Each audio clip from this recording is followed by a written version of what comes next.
Pour le bonheur des touristes, au pied des murs de briques rouges du Kremlin, toutes les heures, la garde est relevée. Elle veille sur la tombe du soldat inconnu, tombé en 1941 pendant la bataille de Moscou. Mais une autre bataille inquiète les moscovites aujourd'hui.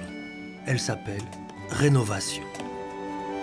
Pour la gagner, les autorités envoient leurs hommes frapper aux portes, et peu importe la date. 9 мая наш праздник Победы. Le 9 mai, le jour où nous célébrons la victoire, on sonne à ma porte. Je n'attendais personne, j'ouvre et je demande qui est là.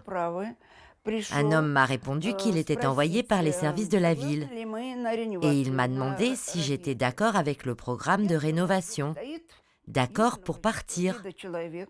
Il m'a demandé si j'étais d'accord de quitter ma demeure. Je lui ai répondu non. Cette maison, elle a été bâtie par mes parents.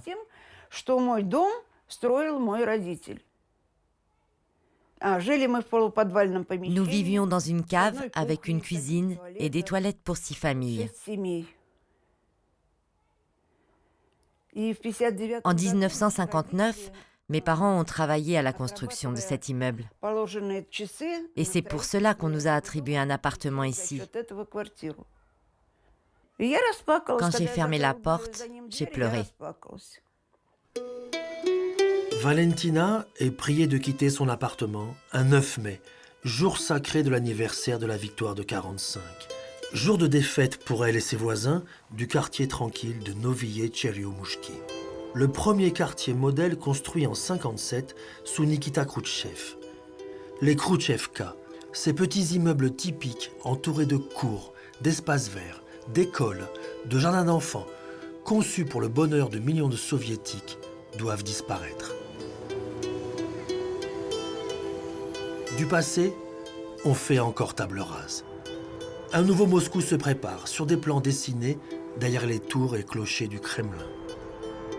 Vladimir Poutine, le président de toutes les Russies, et Sergueï Sobyanin, le maire de Moscou, en sont les maîtres d'œuvre.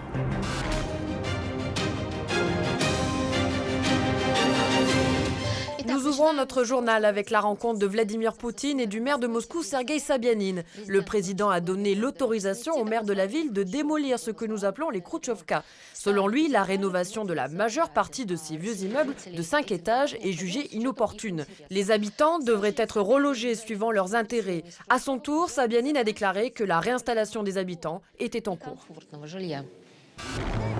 Objectif de la loi dite rénovation, faire disparaître 8000 Khrouchtchevka de Moscou et donc déplacer 1,5 million d'habitants. Comment sont apparus ces horribles immeubles que l'on surnomme des Khrouchtchevka ? Il résulte de l'objectif de donner à chaque famille soviétique son propre appartement afin de liquider les kommunalka. Les kommunalka, c'étaient de grands appartements collectifs où logeaient ensemble 5-6 familles. Ils partageaient en commun la même cuisine, la même salle de bain. C'était une des singularités de la vie quotidienne de l'après-révolution, quand il fallait loger la population sans cesse grandissante dans les villes soviétiques. Le programme de construction des Khrouchtchevka a permis d'offrir à chacun son appartement. Que ces appartements soient basiques, voire bâclés, peu importe, il fallait donner à chacun son logement privé. Respectueusement alignés derrière le mausolée de Lénine, les anciens dirigeants de l'Union soviétique goûtent une paisible retraite. Ils sont tous là, de Staline à Léonid Brejnev. Tous? Non, il en manque un. Nikita Khrouchtchev, le seul président de l'URSS à avoir été destitué. Lui est assigné à résidence, définitivement, au cimetière de Novodievitchi. Son buste de pierre pleurait et la pluie tombait déjà quand il fut mis en terre, ici, sans les honneurs du parti. Cet homme déchu et moqué avait pourtant, pendant son règne si court, donné du bonheur à ses concitoyens en logeant plus de 50 millions de soviétiques. Une révolution, un appartement privé par famille. Sergueï Khrouchtchev, son fils, n'a pas oublié la passion de son père pour cet énorme programme de construction.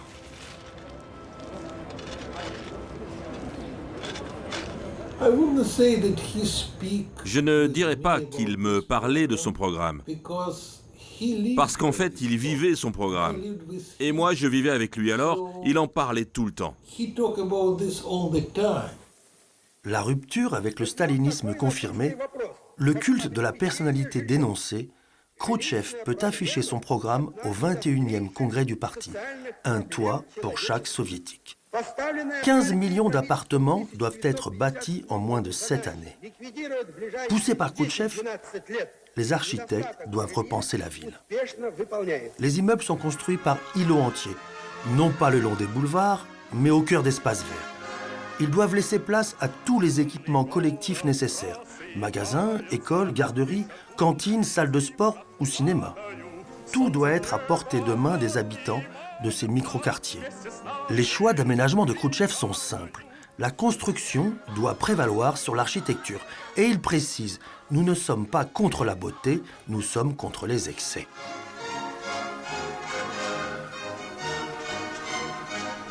C'était il y a près de 60 ans. Cela vaut bien un gâteau, des bougies et des roses. D'autant que c'est l'anniversaire de Zoya. Un souffle de souvenir. Jeune architecte, elle a débuté sa carrière avec le projet. Vous savez, cela a été une idée géniale de Khrouchtchev. Je me rappelle que nous, les architectes, nous avons tous été très inquiets quand il a annoncé « ça sera comme ça ». Toutes les habitations devront être simples à construire, pas de détails ou de décorations superflues, simplement des petits appartements, mais pour chacun. Vous comprenez? C'était une grande révolution pour la façon de penser des architectes. Une révolution pour nous. Mais nous avons réussi à le faire. La formule magique des architectes pour construire vite et moins cher, c'est le préfabriqué. La technique est française. La société Camus, spécialisée dans la reconstruction de l'après-guerre, vend ses brevets et son savoir-faire aux soviétiques. Quand j'ai obtenu mon diplôme universitaire, j'ai été dirigé vers une usine de construction, le combinat numéro 1, appelé Rostokinsky, où l'on produisait des panneaux préfabriqués. Nous avions des équipements très spéciaux. C'était une longue chaîne qui produisait un peu comme des moules à gaufres que l'on emplissait de béton. Une énorme chaîne en mouvement qui, en 5-6 heures, produisait des panneaux prêts à l'emploi. C'était des maisons à la chaîne. C'était fabuleux. Stakhanovisme et taylorisme font leur jonction dans ces usines à béton, où l'on fabrique des maisons comme on construit des voitures. Record de vitesse pour le montage d'un immeuble, 1 semaine. Prouesse largement saluée par la propagande. Le dimanche, le week-end, mon père voulait aller sur le chantier. Pas pour inspecter, juste pour le plaisir. Et quand il était là-bas, il faisait le tour dans la poussière et dans la boue. Et il regardait ces panneaux et je le voyais sourire. Et il me disait, regarde, en quelques heures, tu as les 4 murs de ta maison.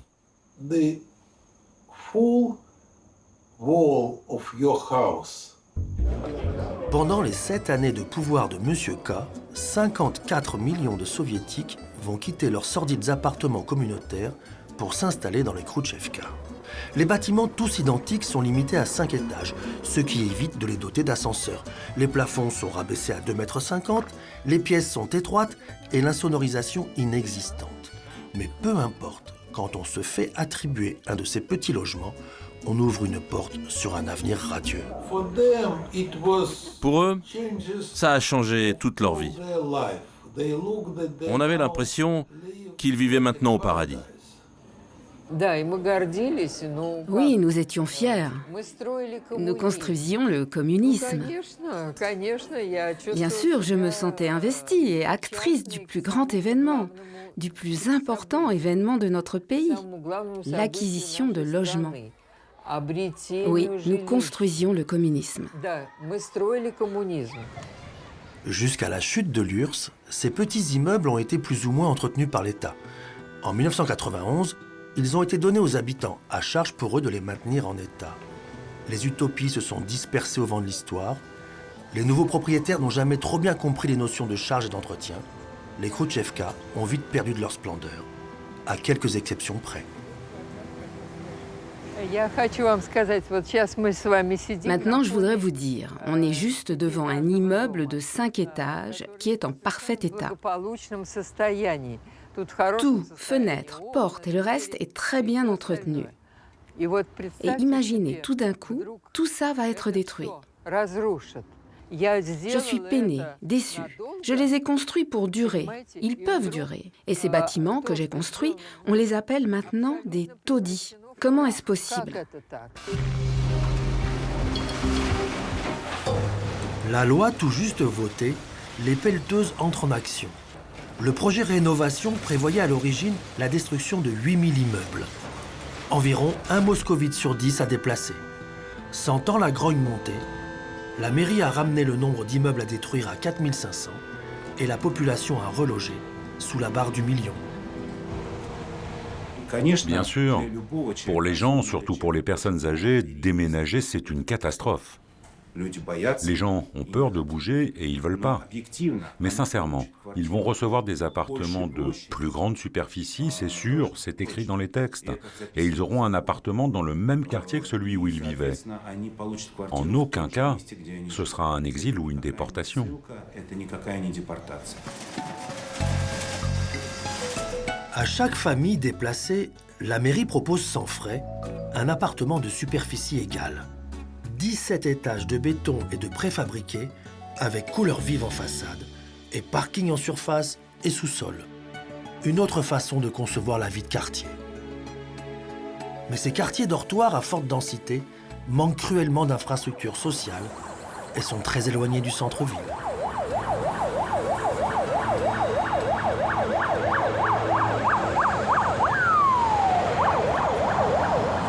À l'Assemblée de la mairie de Moscou, rendez-vous est pris avec la députée Yelena Chouvalova. L'entretien a lieu dans les jardins. Elle n'a pas de bureau pour recevoir la presse. Une façon de la punir. Nous sommes 45 députés. Et quand la Douma de Moscou a appelé au vote, j'ai été la seule à voter contre.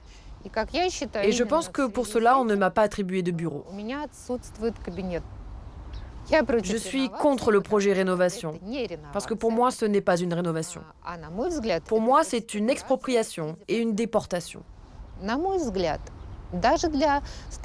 mon sens, le business de la construction, et qui plus est ce que la mairie nomme rénovation, est en fait la dernière piqûre que se fait un junkie. Le junkie a toujours besoin de sa drogue, de sa piqûre. Et le business de construction a lui aussi besoin de sa drogue. Et pour lui, sa piqûre, c'est encore plus de financement.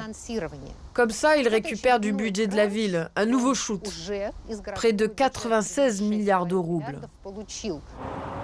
Pour elle, pas le moindre doute, le programme Rénovation n'est qu'une vaste opération de spéculation immobilière. Direction les locaux de Dojd, La Pluie, la seule chaîne de télé indépendante qui éclabousse de ses enquêtes les puissants et les gouvernants. Aujourd'hui, réduite par le pouvoir à une diffusion cryptée et payante. Vladimir Romiensky est un des journalistes vedettes de cette chaîne. Un drôle de zèbre qui mène sur son propre blog des enquêtes drôles et décalées. Un grand bonjour, je suis au Rominsky Bar, c'est ma maison, mon lieu à moi, et je vais vous parler de ce programme Rénovation.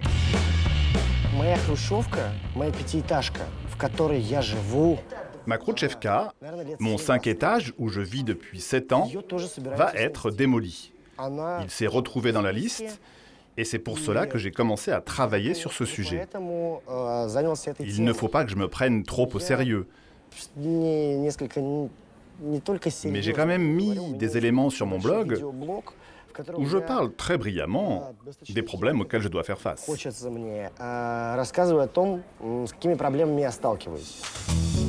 La Khrouchtchevka de Vladimir n'est pas très loin de sa rédaction.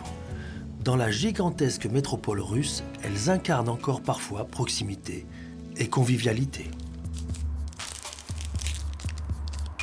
Sucre ou sans sucre le thé?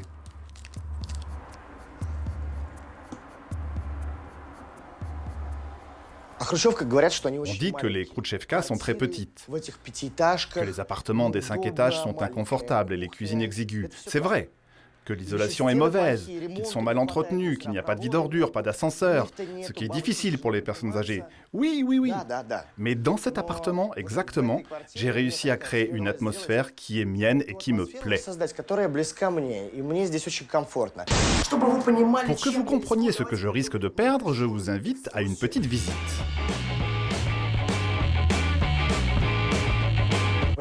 Dans cette petite chambre vit mon colocataire et ami Sergueï. Mais là, il travaille et sa chambre est en foutoir. Allons plutôt à la salle de bain, la pièce la plus importante. Les murs orange et des toilettes rouges. On dirait une Ferrari. Voilà la cuisine. Elle n'est peut-être pas bien grande, mais elle est vraiment lumineuse. Ici, la pièce principale, le bar, avec ses graffitis sur les murs et un petit balcon avec mon sapin de Noël.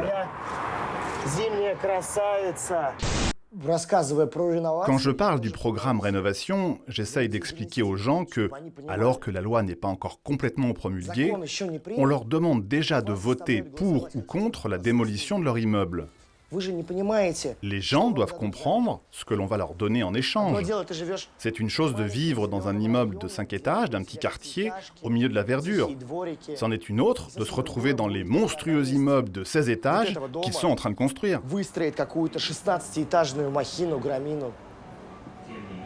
Au VDNH, le parc des expositions de Moscou, la mairie expose au public son grand projet.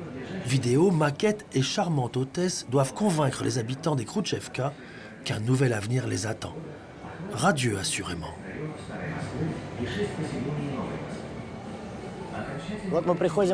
Voilà, nous approchons du lieu principal, le plus intéressant de tous. Là où ils ont construit un étage témoin de ces immeubles où ils vont reloger les gens. Dans le cadre du programme Rénovation, un immeuble ne peut être détruit qu'avec l'accord des 2/3 de ses occupants. Joli vernis démocratique. Mais ceux qui s'abstiennent sont comptabilisés dans les pour. Tout est pimpant, gai et coloré. Les mauvais esprits y verront des appartements témoins un peu attrape-gogo, mais pour nombre de moscovites, c'est rudement séduisant. En ce moment, je vis dans un endroit terrible. Comment pouvez-vous dire que le nouveau sera pire que l'ancien? Le nouveau est toujours mieux que l'ancien, pas vrai? Pas tout le temps. Je ne suis pas d'accord. Nous vivons dans un lieu qui n'est pas fait pour vivre. Tout y est pourri, mon Dieu. Moi, aujourd'hui, si on me donne cela, je suis ravie, heureuse. Moi et les miens, nous partirons avec plaisir. Moi, j'y crois, alors merci à Poutine et à Sabianine. On est heureux et d'accord. J'ai très peur qu'ils nous parquent loin, près des autoroutes, et que les immeubles de notre petit quartier, ils les détruisent pour faire de l'argent en vendant de nouveaux appartements de luxe. Bien sûr, ils vont reconstruire de nouveaux immeubles dans notre beau quartier verdoyant et faire des bénéfices. Et nous, on vivra au bord du périphérique ou des autoroutes. Parce que là où ils reconstruisent, pour nous, c'est au bout du monde. Vous n'êtes pas d'accord? Ah non, absolument pas d'accord. Il ne reste que quelques statues à Moscou pour raconter une histoire oubliée. Celle de l'Homo soviéticus né d'une révolution qui a voulu changer le monde. On ne fait plus beaucoup de politique en Russie. Mais le projet Rénovation semble avoir réveillé les consciences. Ce soir, une réunion est organisée dans le quartier de Metrogorod, chez Tania. Ils sont amis ou simplement voisins. Ils n'avaient jamais manifesté ou protesté. Mais pour la première fois, ils ont décidé de se battre ensemble contre l'autoritarisme. Pour eux, c'est clair. La mairie et les promoteurs, sous prétexte de rénovation, veulent d'abord s'approprier leur terrain et leurs espaces verts qui valent désormais des fortunes. Eux seront les dindons de la farce. Ils ne seront jamais indemnisés à la hauteur de la vraie valeur de leurs appartements et du terrain. J'ai fait connaissance avec toutes ces personnes au mois de mai quand toute cette histoire a démarré. Nous sommes tous voisins de quartier et nous sommes devenus unis par cette histoire qui nous a tous indignés. Quand ils ont décidé de démolir nos maisons sans même nous demander notre avis, tous ensemble, nous sommes partis manifester.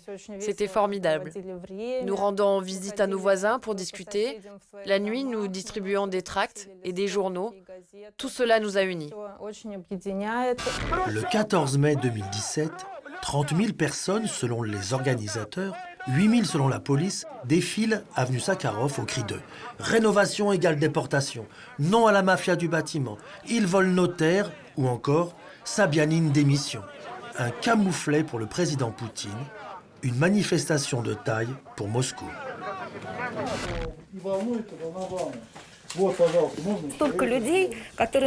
Beaucoup d'entre nous n'avaient jamais participé à une manifestation. Moi, j'avais déjà participé à une manif contre les constructions. À notre manifestation, tu ressentais une si forte unité d'âme entre les gens que je l'ai senti même sur ma peau. J'avais des sueurs froides et la chair de poule. J'ai demandé aux autres femmes présentes dans notre quartier et elles m'ont répondu « Tu sais Tania, nous aussi, nous avons la chair de poule. » Nous étions toutes unies avec le même but, sauver Moscou.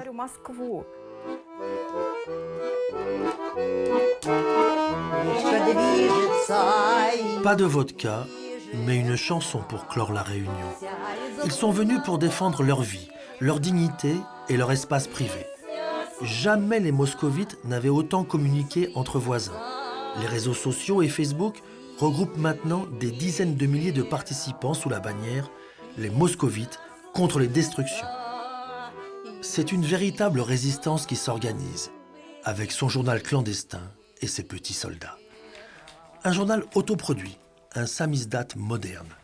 On y trouve infos pratiques, tribunes libres et rappels des lois. Anna attend la nuit pour distribuer les quelques feuilles des indestructibles moscovites, le nom qu'ils ont donné à leur gazette. Je pense que chacun a son propre ressenti. Moi, je me sens comme une résistante. Je sors la nuit quand tout le monde est déjà couché. Le temps est mauvais et il n'y a personne dehors. J'ai ainsi moins de chances de rencontrer quelqu'un qui me demande ce que je fais.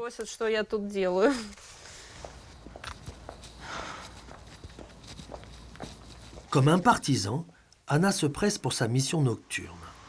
Les mauvaises rencontres sont possibles et certaines violentes entre partisans du pour et du contre.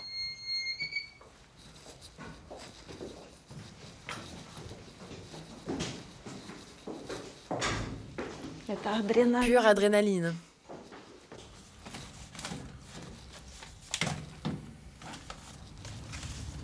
Je crois que nous allons gagner dans tous les cas, peu importe quel type de victoire ce sera. Parce que les gens se sont déjà réunis, les gens ont déjà compris, et ça c'est une victoire. Mais c'est vraiment compliqué de vaincre une si grosse machine qui nous dirige de si haut. Andrei et son épouse ne partagent pas l'optimisme d'Anna. Ils viennent d'acheter leur Khrouchtchevka. Ils ont mis une année pour la rénover. Ils voulaient vivre près du centre, au milieu des arbres. Mais ils doivent partir. La majorité de leurs voisins ont voté pour la démolition. Il y a encore quelque chose d'autre de négatif que le gouvernement a réussi à implanter dans notre vie. Ils ont dressé les gens les uns contre les autres. Tout est tombé. Maintenant, nous sommes des ennemis. Et peu importe si ta maison est inscrite ou non dans la liste du programme de rénovation, qu'elle soit démolie ou pas, nous sommes ennemis. C'est fini. Point. Elles auront tout connu, les Khrouchtchevka. L'enthousiasme des constructeurs, la joie de leurs premiers habitants, la léthargie brejnevienne, puis la chute de l'URSS et la décrépitude. Elles ne survivront sans doute pas au profit érigé en système. Les moscovites, si. Eux, ils sont indestructibles. Et ils ont l'habitude de vivre avec leurs regrets.